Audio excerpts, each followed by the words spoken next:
Mis padres se negaron a tratar mi diabetes porque Dios sana a los fieles. Mi tío ex mormón me salvó la vida y ahora quieren la custodia de mi hijo. Tío Carlos había estado llamando a nuestra casa repetidamente, pero mis padres se negaron a dejarle hablar conmigo. Se había enterado a través de familiares lejanos que estaba enfermo otra vez y sospechaba que mis padres habían detenido mi tratamiento médico. El domingo por la mañana, mientras mi familia estaba en la iglesia participando en oraciones especiales de sanación para mí, Carlos usó la llave de repuesto escondida bajo nuestro gnomo de jardín para entrar a la casa. Me encontró apenas consciente en mi habitación, respirando rápidamente e incapaz de enfocar mis ojos. Carlos me cargó hasta su camioneta y condujo directamente a la sala de emergencias mientras llamaba por adelantado para advertirles sobre mi historial diabético. El personal del hospital me reconoció inmediatamente de mi admisión anterior solo 2 semanas antes. Mi azúcar en sangre había subido aún más alto esta vez, alcanzando niveles peligrosos que causaron deshidratación severa y desequilibrios electrolíticos. El doctor le dijo a Carlos que unas pocas horas más sin tratamiento me habrían enviado a un coma diabético que podría haber causado daño cerebral permanente o muerte. Mientras me estabilizaban en la unidad de cuidados intensivos, Carlos llamó a los servicios de protección infantil para reportar negligencia médica. Explicó cómo mis padres habían destruido mis medicamentos recetados y dependían de la oración en lugar de insulina para tratar mi condición que amenazaba la vida. Los servicios sociales abrieron una investigación de emergencia y me pusieron bajo la custodia temporal de Carlos, esperando una audiencia completa.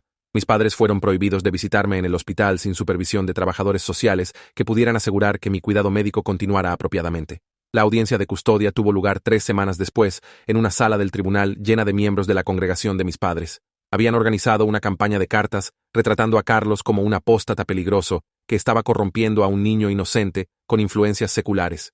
Los líderes de la iglesia testificaron que la oración y la fe habían estado sanando a las personas durante miles de años, mientras que la medicina moderna era una invención reciente que alentaba a las personas a dudar del poder de Dios. Argumentaron que removerme del cuidado de mis padres violaba su libertad religiosa. La jueza Patricia Rodríguez escuchó horas de testimonio de ambos lados antes de revisar mis registros médicos y la evidencia de negligencia.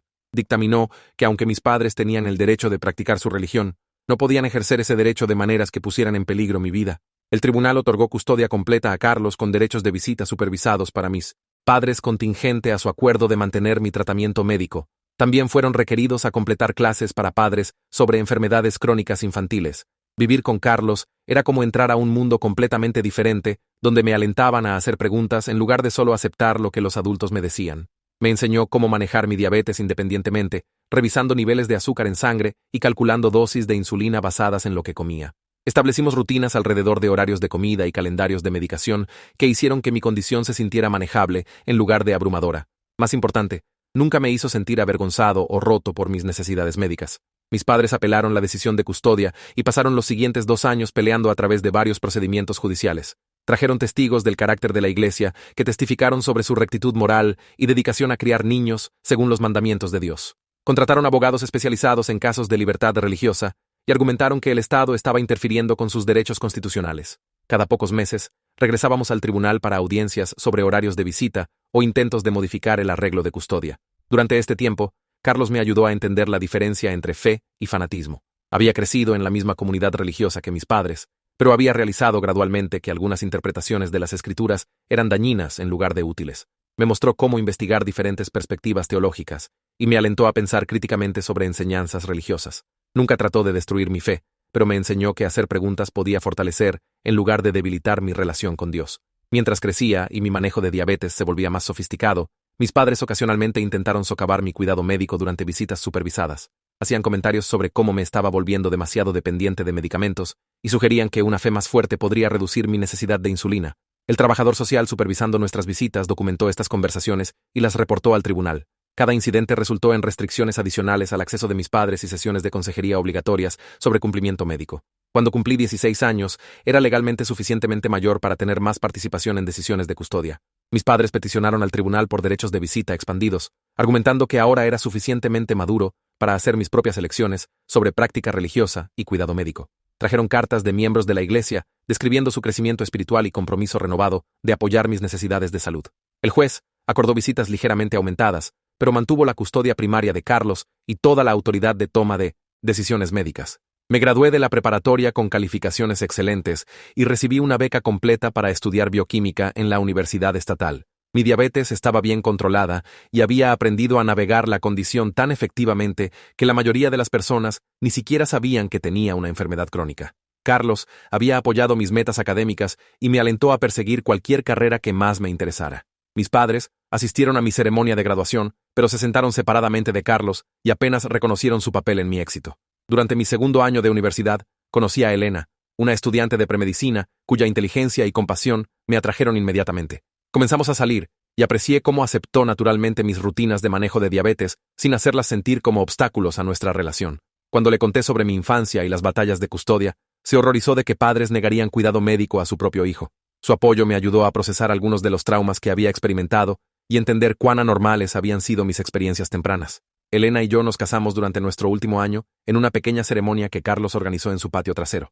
Mis padres asistieron, pero insistieron en tener una ceremonia de bendición separada en su iglesia para legitimar nuestra unión según sus creencias religiosas. Acordé participar porque quería que estuvieran involucrados en este hito importante, aunque su versión de la ceremonia incluía oraciones, pidiendo a Dios que me guiara de vuelta a la fe verdadera. Elena participó graciosamente en ambas celebraciones, mientras expresaba privadamente preocupación sobre los intentos continuos de mis padres de controlar mi vida espiritual. Después de graduarme, comencé a trabajar en una compañía farmacéutica, desarrollando mejores sistemas de entrega de insulina para pacientes diabéticos. La ironía no se me perdió de que ahora estaba creando el mismo tipo de medicamentos que mis padres una vez quemaron en nuestro patio trasero. Elena comenzó la escuela de medicina con planes de especializarse en endocrinología, parcialmente inspirada por verme navegar mi condición. Rentamos un pequeño apartamento cerca de su escuela y nos establecimos en rutinas que acomodaban tanto nuestras demandas de carrera como mis necesidades de manejo de salud. Nuestro hijo David nació 3 años después, un bebé saludable que trajo alegría a todos en nuestra familia extendida. Carlos estaba emocionado de convertirse en una figura de abuelo, e inmediatamente comenzó a planear todas las aventuras que quería compartir con su sobrino nieto. Los padres de Elena volaron desde todo el país para ayudar durante las primeras semanas después del nacimiento. Incluso mis padres parecían genuinamente emocionados sobre su nuevo nieto, aunque inmediatamente comenzaron a hacer comentarios sobre la importancia de criarlo con guía espiritual apropiada. Los primeros meses de la vida de David fueron bendecidos a pesar de los desafíos esperados de la nueva paternidad. Mi manejo de diabetes se volvió más complejo con horarios de sueño irregulares y estrés de cuidar a un infante. Pero Elena ayudó a monitorear mi azúcar en sangre y me recordaba sobre el tiempo de medicación cuando estaba demasiado exhausto para recordar. Carlos visitaba frecuentemente para ayudar con el cuidado del bebé y compartir su emoción sobre ver a David crecer y desarrollarse. Mis padres llamaban regularmente para revisar a su nieto y ocasionalmente visitaban para visitas vespertinas supervisadas. Cuando David tenía 6 meses, mis padres solicitaron derechos de visita expandidos a través de su abogado. Argumentaron que las visitas supervisadas ya no eran necesarias, ya que habían demostrado años de comportamiento apropiado y habían tomado clases para padres como requerido por el tribunal. Querían visitas nocturnas y la oportunidad de llevar a David a servicios de iglesia para comenzar su educación espiritual. La petición también solicitó que considerara permitirles proveer cuidado infantil durante horas de trabajo, ya que Elena había regresado a la escuela de medicina y estábamos luchando con costos de guardería. Estaba vacilante sobre expandir su acceso a David, recordando cómo habían consistentemente socavado mi cuidado médico incluso durante visitas supervisadas. Pero Carlos me alentó a considerar su solicitud cuidadosamente, señalando que las personas pueden cambiar y que David merecía la oportunidad de conocer a sus abuelos si estaban genuinamente comprometidos a límites apropiados. Elena era más escéptica, preocupada de que mis padres tratarían de influenciar a David contra tratamiento médico si alguna vez desarrollaba problemas de salud. Acordamos una expansión gradual de visitación, comenzando con visitas supervisadas más largas para ver cómo mis padres interactuaban con David. Inicialmente, todo fue bien. Eran abuelos amorosos que disfrutaban jugando con David y enseñándole canciones simples e historias. Siguieron todas las pautas sobre horarios de alimentación y precauciones de seguridad sin queja. Incluso hicieron preguntas reflexivas sobre mi manejo de diabetes y parecían genuinamente interesados en entender cómo mantenía mi salud. Después de 3 meses de visitas extendidas exitosas, el trabajador social recomendó permitir visitas vespertinas no supervisadas con mis padres. Estaban emocionados con este desarrollo y comenzaron a planear actividades especiales para hacer con David durante su tiempo juntos. Compraron juguetes apropiados para la edad y libros, y pusieron a prueba de niños áreas de su casa para hacerla segura para un niño pequeño activo. Enviaron fotos de sus visitas mostrando a David riendo y jugando, y siempre parecía feliz cuando lo traían a casa. Los problemas comenzaron sutilmente durante el segundo año de David. Mis padres comenzaron a hacer comentarios sobre cómo Elena y yo estábamos demasiado enfocados en preocupaciones mundanas como carreras y éxito financiero. Sugirieron que David se beneficiaría de más guía espiritual y valores familiares tradicionales. Comenzaron a traer libros y juguetes religiosos para niños a nuestro apartamento, afirmando que querían compartir su fe con su nieto, igual como la habían compartido conmigo cuando era joven. Durante una visita, noté que habían puesto un pequeño collar con cruz de plata alrededor del cuello de David sin pedir permiso. Cuando lo quité y expliqué que Elena y yo queríamos dejar que David hiciera sus propias elecciones religiosas cuando fuera mayor, mis padres se molestaron y me acusaron de negar a su nieto acceso a la salvación. Argumentaron que todo niño merecía conocer a Dios desde la edad más temprana posible y que esperar hasta la adultez podría ser demasiado tarde para su alma eterna. La situación escaló cuando David desarrolló una infección menor del oído que requería tratamiento antibiótico. Cuando mis padres se enteraron sobre la medicación prescrita, comenzaron a hacer preguntas detalladas sobre si los antibióticos eran realmente necesarios para una enfermedad infantil tan común. Sugirieron que remedios naturales como aceite tibio u oración podrían ser igual de efectivos sin exponer a David a químicos farmacéuticos. No se negaron directamente a darle la medicación, pero sus preguntas revelaron que todavía estaban fundamentalmente opuestos al tratamiento médico. Elena y yo tuvimos varias conversaciones largas sobre el comportamiento de mis padres y decidimos reinstaurar visitas supervisadas hasta que pudiéramos estar seguros de que apoyarían las necesidades médicas de David sin cuestionamiento. Cuando les informé de esta decisión, estaban furiosos y me acusaron de estar siendo influenciado por la educación secular de Elena y la propaganda antirreligiosa de Carlos. Amenazaron con peticionar al Tribunal por Derechos de Abuelos, afirmando que estaba restringiendo irrazonablemente su relación con David, basado en quejas viejas en lugar de realidad actual. Su abogado presentó papeles solicitando derechos de visitación ordenados por el tribunal justo antes del tercer cumpleaños de David. La petición argumentó que mis padres habían demostrado años de comportamiento apropiado y que estaba discriminando contra ellos basado en sus creencias religiosas en lugar de preocupaciones de seguridad legítimas. Trajeron cartas de miembros de iglesia testificando a su carácter y compromiso de seguir todos los requisitos legales. También argumentaron que David se beneficiaría de exposición a su herencia cultural y espiritual a través de contacto regular con sus abuelos. La batalla legal consumió meses de nuestras vidas y miles de euros en honorarios de abogado que apenas podíamos permitirnos con los préstamos estudiantiles de Elena y mi salario farmacéutico de nivel inicial. Mis padres tenían el respaldo de su comunidad de iglesia, que contribuyó a su fondo legal y organizó grupos de oración, pidiendo a Dios reunir a David con sus abuelos justos. Me retrataron como un hijo ingrato que había rechazado el amor de su familia y ahora estaba previniendo que su propio hijo recibiera guía espiritual. Durante el proceso de evaluación de custodia, trabajadores sociales entrevistaron a todos involucrados en el cuidado de David y revisaron la historia extensa de negligencia médica previa de mis padres. La evaluadora estaba particularmente preocupada por sus comentarios respecto al tratamiento antibiótico de David y su creencia continua de que la oración podía sustituir intervención médica cuando fuera necesario. Notó que aunque mis padres habían seguido pautas de visitación supervisada, nunca habían aceptado completamente la legitimidad del tratamiento médico para familias religiosas. Carlos testificó sobre los años de lucha para mantener mi cuidado médico, a pesar de las objeciones religiosas de mis padres. Trajo registros detallados de cada audiencia del tribunal, cada incidente donde habían intentado socavar mi manejo de diabetes, y cada ejemplo de su creencia continua de que la fe debería reemplazar el tratamiento médico. Explicó que aunque respetaba su derecho a practicar su religión, la seguridad de David tenía que ser la consideración primaria en cualquier arreglo de custodia. Elena testificó sobre el incidente de la infección del oído y la reacción de mis padres a la prescripción de antibióticos para David. Explicó sus preocupaciones tanto como madrastra de David, como alguien estudiando para convertirse en doctora. Describió cómo la actitud de mis padres hacia la medicación le recordaba la negligencia médica que había experimentado como niño, y se preocupaba de que la historia se repitiera si David alguna vez desarrollara una condición de salud seria que requiriera tratamiento inmediato. Mis padres testificaron que nunca habían intentado hacerme daño de niño y solo habían querido depender del poder sanador de Dios por su fe profunda. Afirmaron haber aprendido de sus errores y nunca negarían cuidado médico apropiado a David.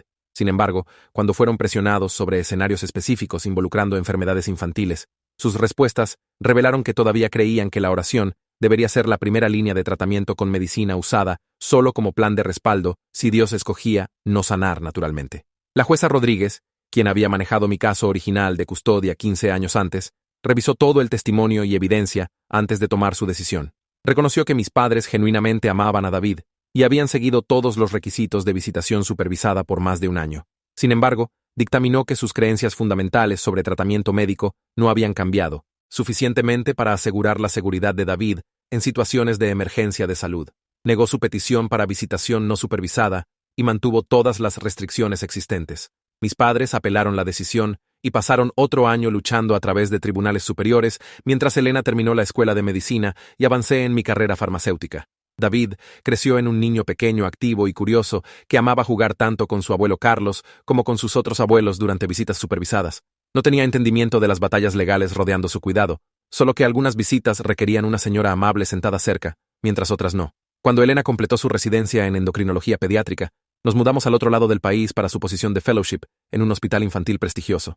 La distancia de mis padres terminó efectivamente sus desafíos legales ya que no podían permitirse perseguir casos de custodia en otro estado. Estaban devastados por nuestra mudanza y me acusaron de secuestrar a su nieto para prevenirlos de tener una relación con él. Su carta final contenía amenazas sobre perseguir cargos federales por alienación parental. David ahora tiene 8 años y está prosperando en su nueva escuela y comunidad. Sabe que tiene abuelos que viven lejos y lo aman mucho, pero también entiende que las relaciones familiares a veces tienen reglas complicadas que los adultos tienen que descifrar. Elena se ha convertido en una de las investigadoras líderes en tratamiento de diabetes pediátrica, parcialmente motivada por entender cómo la condición había afectado a nuestra familia. He sido promovido para liderar un equipo desarrollando sistemas de entrega de insulina de próxima generación que podrían ayudar a miles de niños diabéticos. Carlos nos visita varias veces al año y mantiene su papel como figura de abuelo amado de David. A los 72, está desacelerando físicamente, pero permanece agudo y comprometido en la educación y actividades de David. Nunca habla negativamente sobre mis padres frente a David, pero siempre está listo para compartir historias sobre nuestras aventuras juntos durante mis años adolescentes. Su amor incondicional y apoyo proporcionó la fundación que me permitió construir una vida adulta saludable, a pesar de mi infancia traumática. Mis padres todavía llaman en el cumpleaños de David y días festivos importantes, conversaciones que son agradables, pero cuidadosamente supervisadas por Elena o yo. Envían tarjetas y regalos apropiados para la edad que revisamos antes de darle a David. Nunca han dejado de esperar que eventualmente regresemos a su comunidad de fe y les permitamos acceso irrestricto a su nieto. No entienden que las mismas creencias que casi me mataron de niño continúan presentando riesgos que no están dispuestos a reconocer. El mes pasado, David me preguntó por qué tengo que darme inyecciones todos los días, mientras otros, papás no. Le expliqué sobre diabetes en términos que pudiera entender y le mostré cómo funciona mi medidor de glucosa. Le conté sobre cómo tío Carlos salvó mi vida, asegurándose de que obtuviera la medicina que necesitaba, y cómo algunas personas creen que la oración es más importante que la medicina, pero que ambas pueden trabajar juntas. Aceptó esta explicación con la adaptabilidad casual de la infancia y preguntó si podía ayudarme a contar carbohidratos en la cena. Mirando a mi hijo saludable y feliz, estoy agradecido todos los días por las elecciones que Carlos hizo hace 15 años, cuando arriesgó todo para salvar mi vida. Las batallas legales, los conflictos familiares y las tensiones continuas con mis padres son precios que vale la pena pagar por la seguridad de David y la libertad de nuestra familia para tomar decisiones médicas basadas en ciencia en lugar de dogma. A veces proteger a las personas que amas significa enfrentar a las personas que afirman amarte más. Carlos me enseñó que el amor real no requiere obediencia ciega o el abandono del pensamiento crítico. Apoya crecimiento, alienta preguntas y prioriza bienestar sobre ideología. Ese es el tipo de amor que Elena y yo estamos comprometidos a dar a David mientras crece en un mundo donde enfrentará sus propios desafíos y hará sus propias elecciones sobre fe, medicina y la relación compleja entre los dos. 6 meses después, mis padres contrataron investigadores para encontrar nuestra nueva dirección y han comenzado una campaña para recuperar acceso a David a través de redes sociales y presión familiar indirecta. Pero esa es otra batalla para otro día, y una que enfrentaremos con la misma determinación que nos ha traído hasta aquí.